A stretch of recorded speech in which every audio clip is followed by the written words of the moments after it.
To add a new event, go to the Events menu. Under Event Management, select Events. A screen will display with existing events.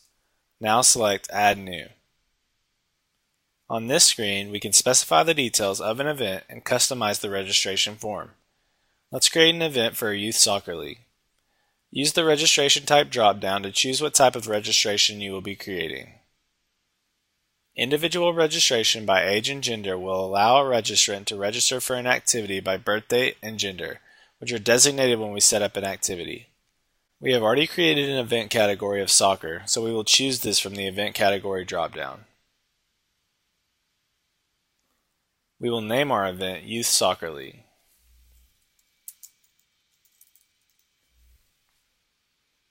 In step 1, we can enter in details about our event, including a description of the event and other specific details, such as rules and regulations.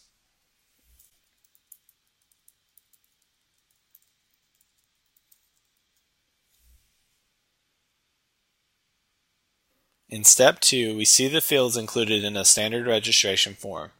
We can also add up to 10 custom fields that are not already included in the standard field list, such as allergies. The list of options below allows us to hide and display certain fields on the registration form by checking the box. In step 3, we will input our contact information so registrants know who to contact with questions or concerns regarding this event. First, we will designate an email address to send a copy of the registration to.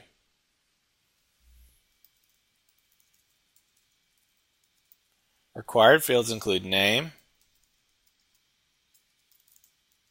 phone number, and email.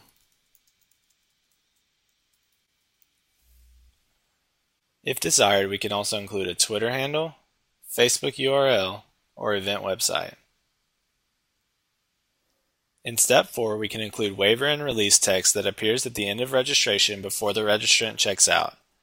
Waiver text usually explains that the event organizer is not held responsible in case of an injury or some other factor. Release text usually states that the party issuing the registration has permission to use a participant's photo or something similar in promotional material. We can copy and paste our waiver and release text into these boxes or type directly into them.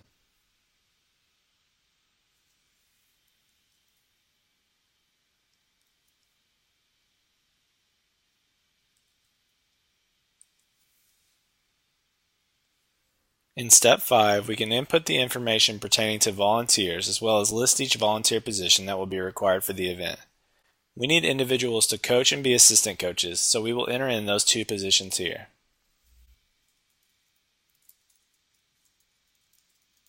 We also have some text for volunteers, so we will paste it here.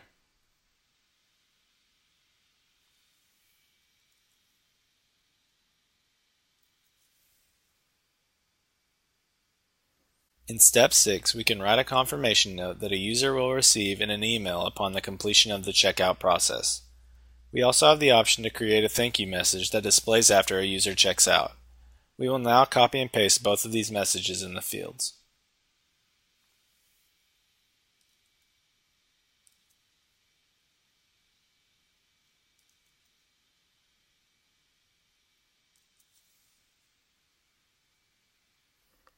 In the last step, we can attach images to our event which will appear on the Online Signup homepage.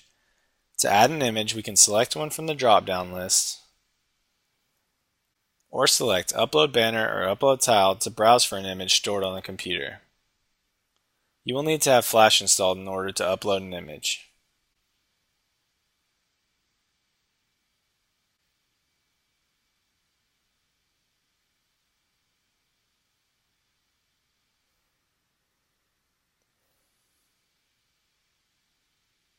When the Featured Event checkbox is checked, the event will display on the rotating banner on the home page. To finish creating our event, we will select Save and Setup Activities. A pop-up window will display confirming the creation of the event. Select OK. We will be redirected to a screen for the event that was just created. If the window doesn't display, you will need to turn off your pop-up blocker for onlinesignup.org.